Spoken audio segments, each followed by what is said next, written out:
दोस्तों प्रणाम। एक बार फिर से कवि संतोष चैनल पर आप सभी देशवासियों का हार्दिक स्वागत, बंदन। बहुत चिलचिलाती धूप, बहुत बेतहाशा गर्मी। अभी नौतपा जो कहा जा रहा है कि नौतपा चल रहा है। 2 जून तक मौसम विभाग बताया है कितना ही गर्मी रहेगा वातावरण में। 47-48 डिग्री सेल्सियस तापमान जनपद जौनपुर में है। उत्तर प्रदेश के तमाम जनपदों के अलग अलग हालात हैं। पूरी तरह से जो गाइडलाइन विभाग ने इशूज़ दिया है वो ये है कि घर से बाहर ना निकलें 10 बजे से लेकर के 3 बजे तक। और मुझे भरोसा है कि आप सभी लोग अपना ख्याल करेंगे। बिना वजह बिना काम के घर से बाहर बिल्कुल ना निकलें। बहुत गर्म है, बहुत गर्म है। हमारे यहाँ बहुत गर्मी है। देखिए, हम वीडियो बना रहे हैं लेकिन पसीना बहुत हो रहा है, तो ये समस्या आ रही है। एक कहानी है और जिस कहानी से हम आप लोगों को रूबरू करवाना चाहते हैं, काफ़ी दर्दनाक और हृदय विदारक कहानी है। मुझे लगा कि संदेश के रूप में समाज तक ये कहानी जानी चाहिए, लोगों तक जानी चाहिए। जिस तरह से हमारे देश का कल्चर बदल रहा है, संस्कृति बदल रही है, हमारी आने वाली पीढ़ियां जिस तरह से बिहेव कर रही हैं, उन बच्चों के लिए, लोगों के लिए निश्चित तौर पर ये संदेश जाना चाहिए। हमारी भारतीय संस्कृति में एक श्लोक मुझे याद आता है। हमारी पुरानी परंपरा, पुरानी पद्धति में कहते हैं, गुरुर ब्रह्मा गुरुर विष्णु गुरुर देवो महेश्वर गुरुर साक्षात परब्रह्म तस्मै श्री गुरुवे नमः। अर्थात गुरुर ब्रह्मा गुरुर विष्णु, यानी कहते हैं माता पिता के बाद हमारी कल्चर ने, हमारी संस्कृति ने, हमारे देश की व्यवस्था ने अगर सबसे ज़्यादा सम्मान दिया है तो वो सम्मान है गुरु का। यहाँ तक कि इस श्लोक के माध्यम से गुरु का दर्जा कितना ऊंचा बताया गया कि गुरुर ब्रह्मा गुरुर विष्णु गुरुर देवो महेश्वर, यानी गुरु क्या है? वो ब्रह्मा है, विष्णु है, महेश है, यहाँ तक कि साक्षात पर ब्रह्म है, जिसे इन तीनों देवताओं से भी ऊपर रखा गया, जिन्हें सृष्टि का निर्माण करता या उद्धार करता बताया गया। साक्षात गुरु पार ब्रह्म है, तस्मै श्री गुरुवे नमः। ऐसे गुरु को हम प्रणाम करते हैं। ये हमारे देश की संस्कृति है। हम गुरु के प्रति इतना आदर, स्नेह, सत्कार रखते हैं। माता पिता के बाद गुरु का ये दर्जा होता है। आइए, आज जो कहानी हम बताने जा रहे हैं वो इतनी भयावह और दर्दनाक कहानी है जिसको सुन करके आपके रोंगटे खड़े हो जाएंगे। कहानी उत्तर प्रदेश के शामली ज़िले से ली गई है और ये वाकया है 30 दिसंबर 2019, यानी 30 दिसंबर साल का अंतिम दिन होता है, यानी 31 को ख़त्म हो जाता है दिसंबर और 1 को जनवरी लग जाती है, नया साल लग जाता है, 2020 की शुरुआत हो जाती है। 30 दिसंबर की रात एक घटना शामली जनपद में घटती है। आदर्श मंडी पंजाबी कॉलोनी पता है जहां की ये घटना है। वहीं हिमांशु सैनी, जो कैराना कोतवाली क्षेत्र के झाड़खेड़ी का निवासी है, वही रह करके ये जो है संगीत की शिक्षा लेता है और बहुत अच्छे गायक, बहुत अच्छे कलाकार थे जो इसे संगीत सिखाते थे। अजय पाठक, जिनकी उम्र 42 वर्ष है, जो संगीत के गुरु थे, एक अच्छे कलाकार, अच्छे फनकार थे। लोकगीत, भोजपुरी, भजन की दुनिया में अंतर्राष्ट्रीय ख्याति मिली थी उन्हें। विदेशों में भी अपनी आवाज़ की पहचान छोड़ने जाते थे लोग। उन्हें बहुत बहुत दूर तक उनका नाम है। आज भी आप यूट्यूब पर सर्च करेंगे, जैसे ही अजय पाठक डालेंगे शामली, तैसे ही अजय पाठक जी का नाम आ जाएगा, उनके गीत, उनके भजन आ जाएंगे। बहुत अच्छे कलाकार थे। अजय के यहाँ हिमांशु सीखने जाता था, संगीत सीखता था।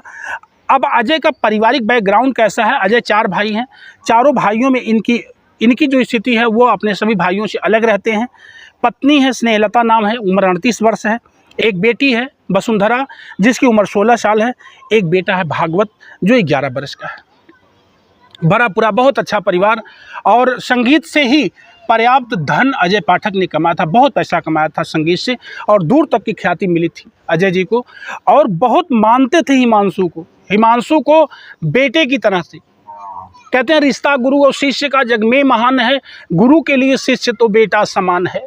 पालता गुरु शिष्य को पलकों की छाँव में, लेकिन गुरु करना पड़ा मनुष्य को जीवन चुनाव में। अपने इस जीवन के उद्धार के लिए मानव योनि में अगर आप पैदा हुए हैं तो आपको गुरु की तलाश करनी है, गुरु करना है। लेकिन गुरु पालता गुरु शिष्य को पलकों की छाँव में।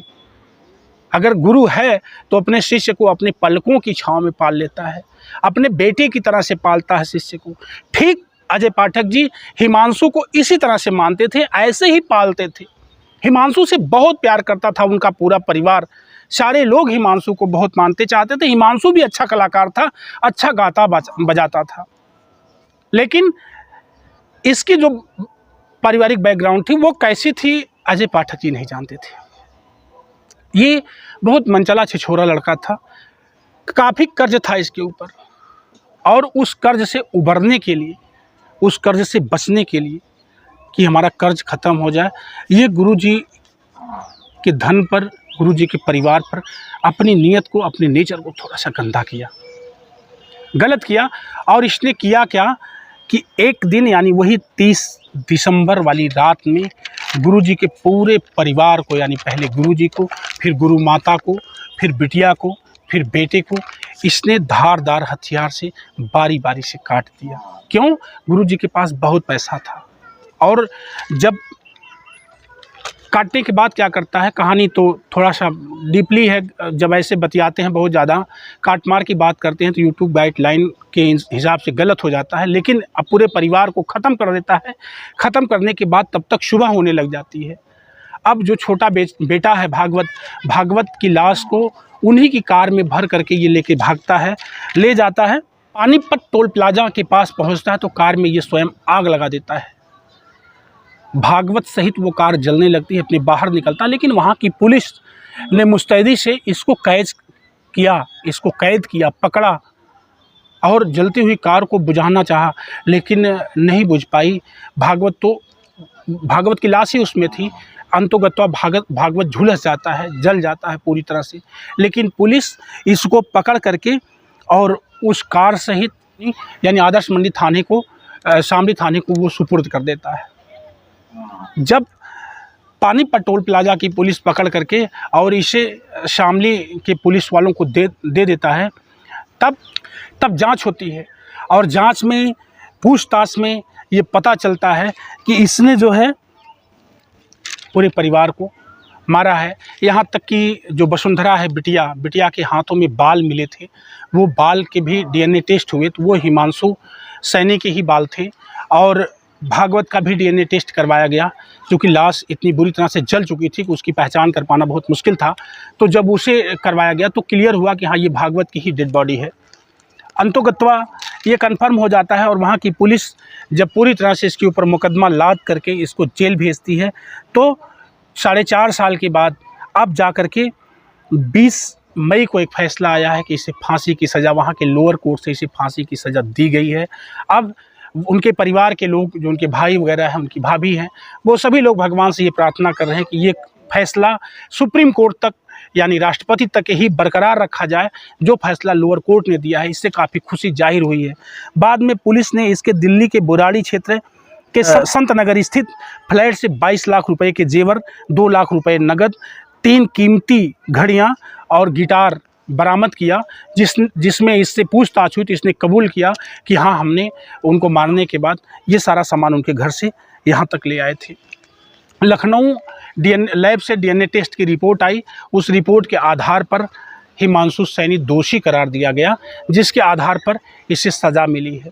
दोस्तों, ये कहानी बताने का मतलब ये है कि आपकी नीयत में, आपके नेचर में थोड़ी सी धन की लोलुपता, थोड़ी सी लालच अगर किसी एक परिवार को इतना उजाड़ती है, जहाँ से आप सीखते हैं, जहाँ से आप शिक्षा लेते हैं, जहाँ से आप प्यार मोहब्बत पाते हैं, जहाँ से आपका पारिवारिक लगाव होता है, इस तरह के जहाँ रिश्ते जुड़े हों, वहाँ अगर आप धन की लालच में, तन की लालच में अगर अपना मन गंदा करते हैं, अपना नेचर गंदा करते हैं, किसी के परिवार को उजाड़ देते हैं, तो निश्चित तौर पर जो कोर्ट ने आपको सज़ा दी है, ये सज़ा सच है।